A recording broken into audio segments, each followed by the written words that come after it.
On today's show, Lawrence Frank reveals the strategy of building the 25-26 Clippers after press conferences or Zooms after acquiring Bradley Beal and Chris Paul. Going to be talking about all the big things he said and reading between the lines on today's Locked On Clippers.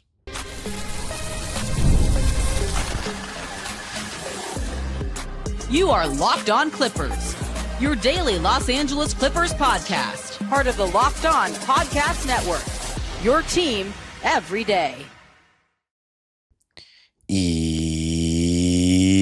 Yes, sir. You were locking in with the Clips. Thank you for making Locked On Clippers the first listen of your day, your team every day. I'm your host, Darian Vaziri, born and raised in LA, been a Clipper fan for 20 years, been covering the team for 5 on my own YouTube channel, Dime Dropper, and 3 right here on the Locked On Podcast Network, your team every day. Make sure you subscribe and hit the notification bell so you know every single time we post a video, and you can listen wherever you get your podcasts. This episode is brought to you by Game Time. Game Time is the best place to get great deals last minute on tickets. Just download the Game Time app, create an account, and use code LOCKEDONNBA for $20 off your first purchase. Clipper Nation, Lawrence Frank made himself available for media after the Bradley Beal move and the Chris Paul move. Both those videos are on the LA Clippers YouTube channel. It's about 50 minutes worth of Lawrence Frank answering questions. So he gave us a lot of sound bites, a lot of quotes that we're going to break down. First, I'm going to be talking about what he kept referring to as the plan and his honest take on the roster or building the roster. And then the big questions, the age of the roster. He answered that.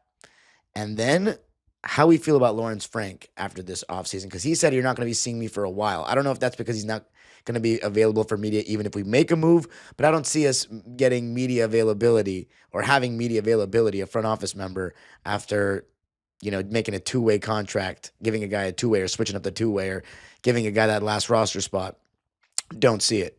So all the big moves are done, and that's pretty obvious when you have 11 playable guys, in which Lawrence talked about. So we'll be talking about that. But let's begin by talking about what he referred to as the plan.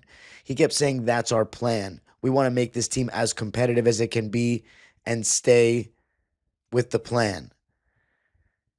The plan, it's not like he hit it, was or is having that cap flexibility in the summers of 2026 and 2027. And he talked about how, this is a quote from Lawrence Frank, if you're a second apron team, you have to be a Final Four team. That's what he said. So in his opinion, the only way you should be over the second apron with all the penalties that it has is to be a Final Four team. And we're not a Final Four team. Just we haven't been one, right? And he said, like in a nice way, that Paul George leaving gave us the flexibility to get a Derrick Jones, gave us the flexibility to be under the second apron and being able to pay all these different guys. And then he gave James Harden a shout out for making his contract more friendly so they could sign Brook Lopez and Bradley Beal. Lawrence Frank straight up said without James Harden taking a more team-friendly contract, we wouldn't be able to get Bradley Beal, Brook Lopez. So the plan is he still didn't say championship. He just said these players want to win. They want to win big. He doesn't it seems like he's just not using that word championships very often, Lawrence Frank, but he's making it very clear what the plan is.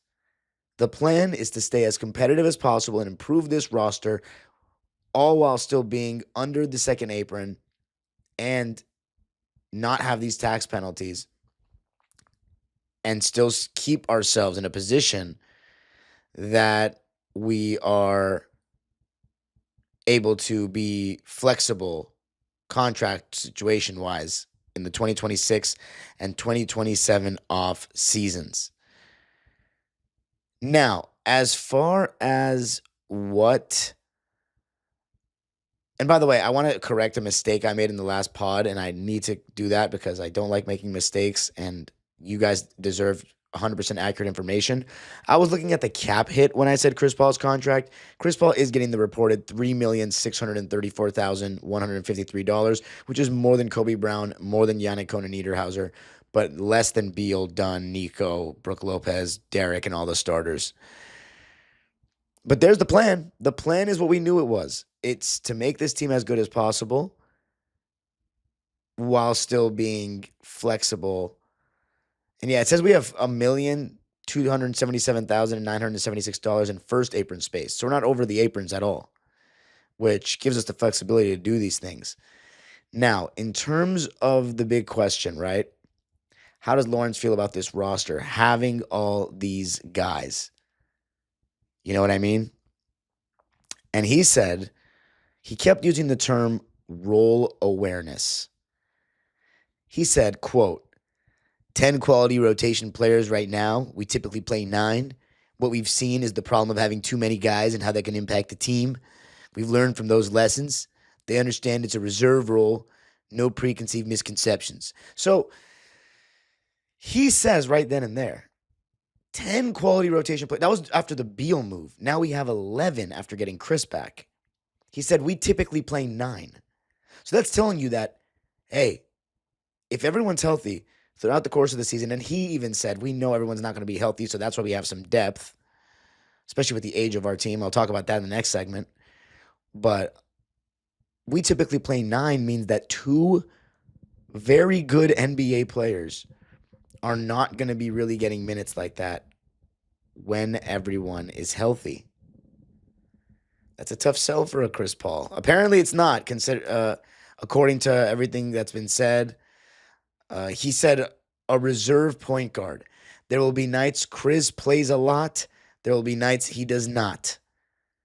But I don't think that means he does not play. I think that just means he doesn't play a lot. I don't know about Chris Paul catching DNPs. I mean, it's not necessarily that we have to have we can't have 11 guys play at all. But sometimes it can get a little wonky with the minutes when you have 11 guys playing nightly. It's tough as a coach to balance those minutes. Some guys sometimes will be catching DNPs. Bogey, I think Nico is going to be the most okay, unfortunately for us, because I still think he's a very valuable player. But I think he's going to be the most okay catching DNPs. And, Ty Lue, he's never afraid to have more guards in there. So that's what he said, though, about Chris Paul, a reserve point guard. There'll be nights Chris plays a lot. There'll be nights he does not. It's good to hear that, and the role awareness thing, and the fact that Lawrence Frank is thinking about it. The fact that the Clippers front office is thinking about we've seen is the problem of having too many guys and how that can impact the team.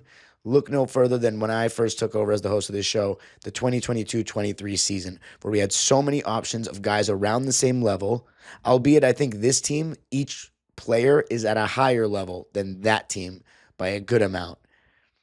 But we were naive. I mean, back then, Reggie Jackson and Marcus Morris got us to 42 wins. So we're thinking 42-win team, full season of Norman Rocco. You add Kawhi and Paul George back to this. We thought we were shooting for the stars, but obviously, it didn't happen for us. But Lawrence Frank saying that they considered that and then keeps using the term role awareness. This means that this has been discussed. This has been thought of. And the players need to buy into it. The players need to buy into it. And he talked about Bradley Beal a lot. He said, we've actually tried to trade for Brad 2 other times over the course of his career. So, wow, I wonder when those times were. He said we've been looking for some movement shooting, which is definitely what Bradley Beal brings. And he described all the things that Brad brings to the table. His pick and roll ball handling, his ability to shoot off of screens, his ability to get his own shot. And he said one of the biggest things for Brad was the opportunity to win and to win big. So, again, not using the term championships, but that's kind of implying to try to win a championship for the players. I just don't think Lawrence Frank wants to sell us that because I don't know how much they actually believe it. It's tough, but given the commitment to Kawhi Leonard and James Harden that they have in this short term right now, it's been a long-term deal, but this, last couple of years of it, Lawrence Frank wants to put as close to a championship team as he can for them, all while staying under the aprons. Lawrence Frank went on to say, and we've heard a lot of reports about this, that James Harden really wanted Beal. And I think James knows that they're one score away. And I think James knows that him being in that Brooklyn role, or when he first came to the Clippers, I don't know if James Harden really wanted Paul George to leave. I think he was fine with it, but I don't think he wanted Paul George to leave. if he wants to win a championship. I still believe that James Harden wants to win a championship. I just don't think he's dying to win a championship because his effort level in playoff games throughout the course of his career has been extremely questionable to say he's dying to win a championship. But I think he wants to win. But he wants to win on his terms too, which is what Chris Paul had a problem with for me. And that's a different conversation, which I honestly, I can't do that. I got to say it. If you're going to, winning on their terms means playing their way, which is to give them the ball. And some might argue, well, that's the best way to play with Harden and Chris Paul is to give them the ball. Again, then you get into the conversation of the ball doesn't move enough. It's in still one person they're so dependent on one guy getting them shots. That's the kind of thing that we want to be less of this year is having Chris Paul, having Beal, having Kawhi from the beginning of the season, handle the ball, and hopefully James Harden buys into that. Because his closest to winning a championship was when he was the third scorer but the second best player, which I'd say that was the case 2024. And with the Nets, obviously that was short-lived. But Lawrence Frank said James spent over 30 minutes on the phone with Mark Bartelstein, Beal's agent. That's major recruiting right there. He said without James, we couldn't even get Brad Beal because of the contract. All James cares about is winning. So Lawrence Frank, big fan of James Harden. He loves him. It's clear. He said, players like Brad, we think about what they can be. So, he was asked about the point of attack defense by Law, and he kind of said, we've seen that he's taken assignments. We always think about what they can be. So, of course, that's what you're going to say when you're working for the team. Moral of the story, and he kept saying he's healthy in regards to Kawhi Leonard. He said that in regards to Kawhi Leonard. But anyway, and he's saying we've added more versatility. Also mentioned that John Collins has been a target for a couple of years. And yeah, those are the big takeaways from the press conference in terms of what Lawrence thinks about the direction of the team, what the plan is, and what he thinks about Brad Beal and bringing him along and James Harden. So the plan is to stay as competitive as possible while still maintaining flexibility in the next 2 summers. But coming up, going to be talking about the age question. He was asked about how old we were. He answered the minute distribution thing. Let's talk about the age thing and also the minutes distribution thing from a Ty Lue angle. I got to tell you a little something about Game Time. Game Time is the best place to get great deals last minute on tickets. I used it last year for the NLCS. I used it last year for opening night before I was into the swell. Have you ever decided at the last minute that you want to go to a game with your friends or family? Well, maybe it's game day and you suddenly realize that you want to go and it's last minute. You don't know what time you're getting off work, all that kind of stuff. Game Time makes buying tickets fast and simple. Prices on the app actually drop the closer you get to first pitch, and they've got incredible last minute deals, clear seat views, and a lowest price guarantee that takes the worry out of buying. Take the guesswork out of buying tickets with Game Time. Download the Game Time app, create an account, and use code LOCKEDONNBA for $20 off your first purchase. Terms apply. Again, create an account and redeem code LOCKEDONNBA for $20 off. Download the Game Time app today. Last minute tickets, lowest price, guaranteed. All right. So there's no secret that our LA Clippers are old. I saw a graphic on Twitter, but I don't even know if it's real because you never know what you can see on Twitter. But it looked like it was from the Summer League, and I think it was from a reliable source, and said that we were, like, on average, 32 years old, which was, like, the oldest team in the league or something. But I'll have to fact check that, so don't take me to the bank on it. But there's no secret that we're old. There's no secret that we're old. Kawhi Leonard's 34. James Harden's 36. Bogey's 33. Brook Lopez is 37. Nico's 37. Chris Dunn's 31. Bradley Beal's 32. CP3's 40. We have Zoo, who's 28, and we have John Collins, who's 28, and we have Derek Jones Jr., who's 28. So, it's an old team. And what I wanted to talk about is that Lawrence Frank literally said, we want to be younger. Like, he was like, a couple weeks ago when we were at the draft party, he's like, we want to prioritize our youth. Like, that was complete BS. Like, I think he said that because he's at a draft party and he's being asked about those specific guys and it's their night. But you're not going to convince Kawhi Leonard and James Harden that you're serious about trying to get them a championship if you have Yannick Conan Niederhauser as your backup center next year. I'm being honest, and that's no disrespect to Yannick, who I'm rooting for, and I'm really hoping he has a great career. Seemed like a really good kid over in the summer league. Um, and I was listen when we got Yannick, I was saying he could be the backup. Like I'm invested in the youth movement. That's not how they're gonna operate though, because that's not really showing. Like who's better next right now, Yannick or Brook Lopez? That's a no-brainer. Brook Lopez. And Lawrence even said it. Brook Lopez is a starting center in this league. Maybe not on a championship team anymore, but that's the whole point. He can damn sure be a backup. My fear of this team is not our center rotation. I can promise you that. Even if some might say, well, they're both drop coverage merchants. Like they can only play drop coverage defense. They can't switch.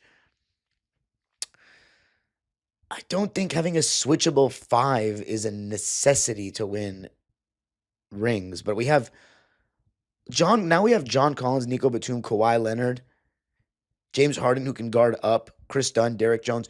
We have some more lineups that have that versatility. And Lawrence Frank even said that. We have the versatility. So, and I'm going to do another episode just on like lineup possibilities, because that's a whole different discussion and something intriguing in itself. But I don't think the center rotation is going to be a reason why we're not champions. I don't think point of attack defense could be a reason we don't win if it's not managed properly. That's a major thing. But for me, it's the age and it's the guys at the top, Kawhi and James. Kawhi health-wise, getting to the paint enough. I'm saying getting enough easy baskets for him and the team, and then James Harden. Bradley Beal, too, his seriousness level. I think it's going to be high in the start, but his agent said he wants him to be a focal point of the offense, and then he's like, but he's down to sacrifice, but he wants to. I don't know what that means. I mean, there's ways to be aggressive without doing too much. And I think that'll be easy for Bradley Beal to fit in because he's an off-ball guy, doesn't need the ball a ton. But I still want to give Zubats the ball, and I still want us to play through Kawhi. So it's going to be a balance for Ty Lue. It really is. But Lawrence Frank, going back to this Yannick Conan Niederhauser thing, the youth movement thing, Lawrence Frank said it's important. He said, as best as you can possibly make it, in terms of the roster, as best as you can possibly make it, whether it's younger or older. And then he kept, went on basically like a little mini rant about how each guy that's like 30 plus is really good for their age. Like James Harden is still all NBA for his age. Brook Lopez is still this. Chris Paul is still this. All that stuff. He's ageless. And look, we do have good NBA players regardless of their age. I think it's being a little actually, you know what? It's not being overblown. I think we're still, for people that are saying we're too old to be good, yeah, I definitely think that's overblown. We have so many options. Like now, even if James Harden misses some games, we have Chris Paul, who started 82 games on a team that was en route to making the playoffs with Wemby healthy. And then we have Brad Beal as well that can handle the ball. And Kawhi Leonard theoretically should be playing. So we have a lot of depth to get us through this regular season. I mean, if we don't get 50-plus wins, I don't think there's any scenario we shouldn't get it. Because then even if Zoo gets hurt, we have Brook Lopez now. Like we're stacked. They're all old, but unless they all get injured at the same time, then you activate like Cam Christie, Kobe Brown, Yannick. That would be nice. If 2 guys are out, you bring in one of those guys. Or no, if 3 guys are out, you bring in one of those guys because you can go 9 deep. But in terms of the age, I do agree with what Lawrence is saying. It's more important. If we're trying to win, which I think Lawrence is trying to win. He's just not going to go all out for these guys, which is completely correct and the right strategy to have. Kawhi Leonard's been healthy in 1 postseason in the last 5 years. And we lost in the first round. So there's no reason to go above and beyond, especially in the pick situation that we're already in. But this is really great. He got a 3rd star caliber guy, maybe a little under that now, and Bradley Beal. Zoo is one of the best up-and-coming centers in the league. And I say up-and-coming in the sense that he's prime is up-and-coming. He's starting it now. We got a starting center coming off the bench. We have 2 point-of-attack specialists. We have John Collins. Who can just give us a little bit of everything there. Nico is still a really solid role player in this league. CP3. We have we have the Chris Paul and James Harden. I know it's we're 7 years removed from the last time they played together. It's going to be 7 seasons since they should have taken the Warriors to 7 when KD got hurt, but we're not going to talk about that because they're both on our team now, but we're not going to talk about that because I can say some stuff about that game. But just by the way, I just want to say also, when it comes to my slander of those Rockets teams, a lot of it is Mike D'Antoni hate.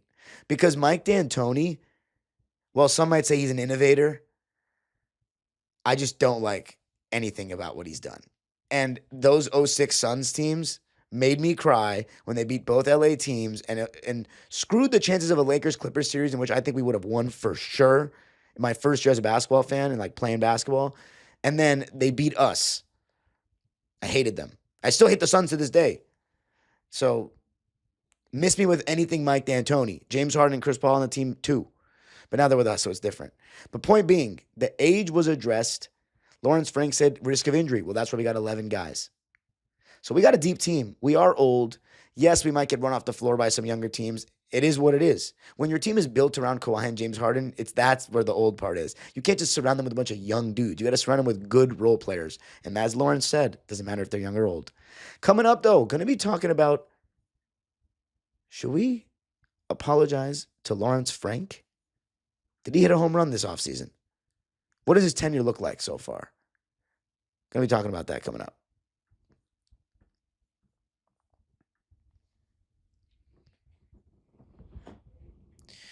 All right. So to finish off what Lawrence Frank said in the Bradley Beal and Chris Paul media availability videos, he said ball handling was a little bit of an issue for us last year. We leaned in hard on James's minutes. There's the answer to the Chris Paul and Bradley Beal thing. They want to have a surplus of options. Now, before we talk about Lawrence Frank, this is going to be a major season for Ty Lue. Like, I'm going to be honest. I'm a Ty Lue advocate. You can argue I'm a Ty Lue apologist. Partially because I stick up for coaches, because I know how hard it is. And I don't even, I talk about this with my roommate all the time who played at Oregon. And he says, you love coaching kids, you'd love coaching college, but think about the pros and what the league is now, and how hard it is to coach those guys. And I never said I would I've never even talked about being like an NBA coach on this show. I think that's, insane.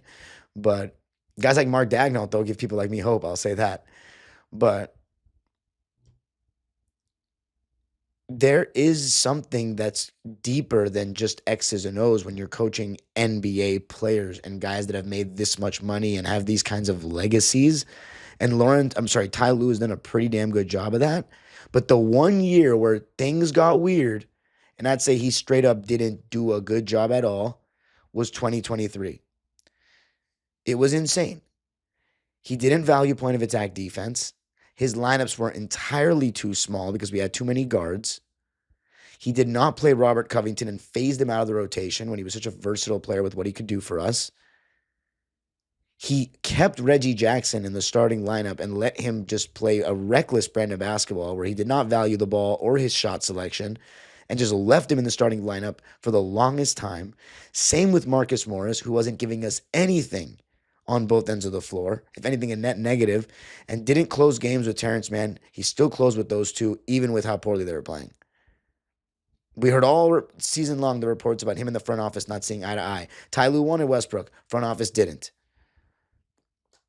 That was not a good year for Ty. Straight up.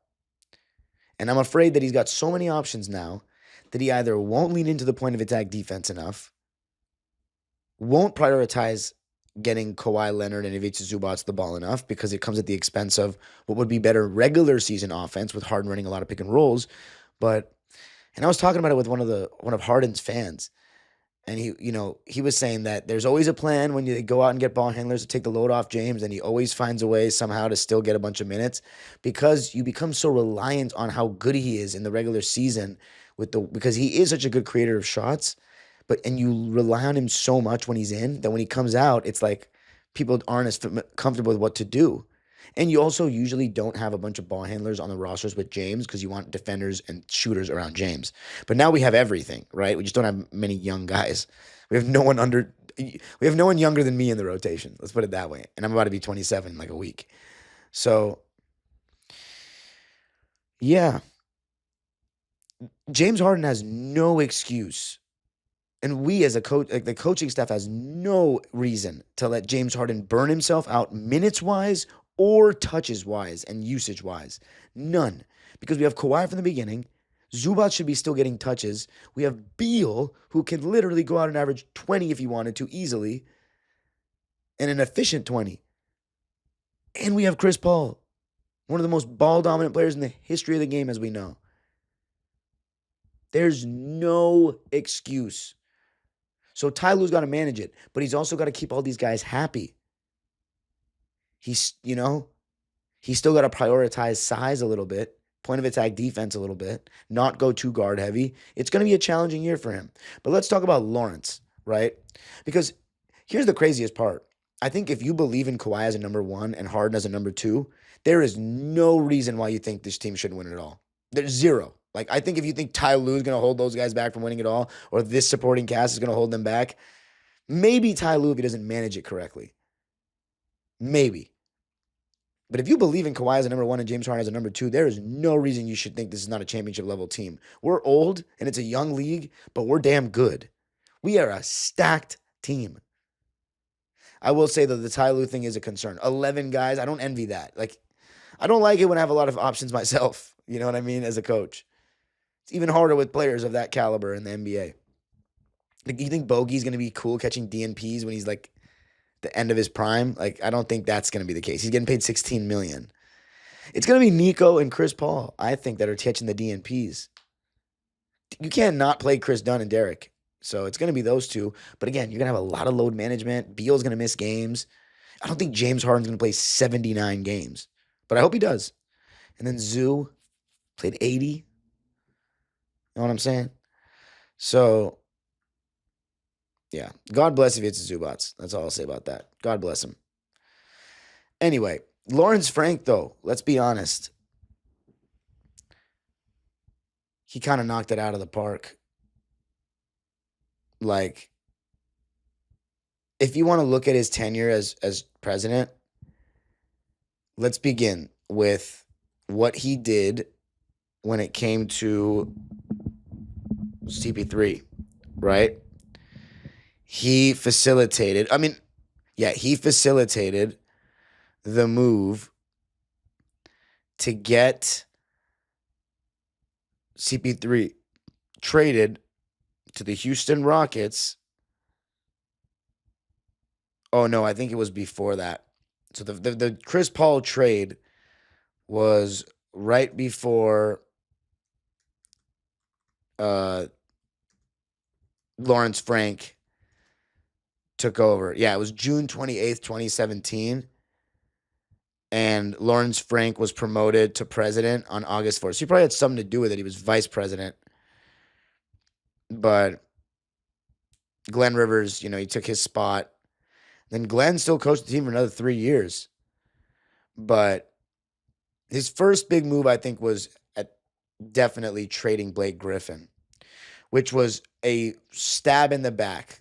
It was a good move in the long run for us, but it was a total stab in the back, especially with the alleged presentation of the contract, or for the contract that he was being given about retiring his number and doing all this stuff.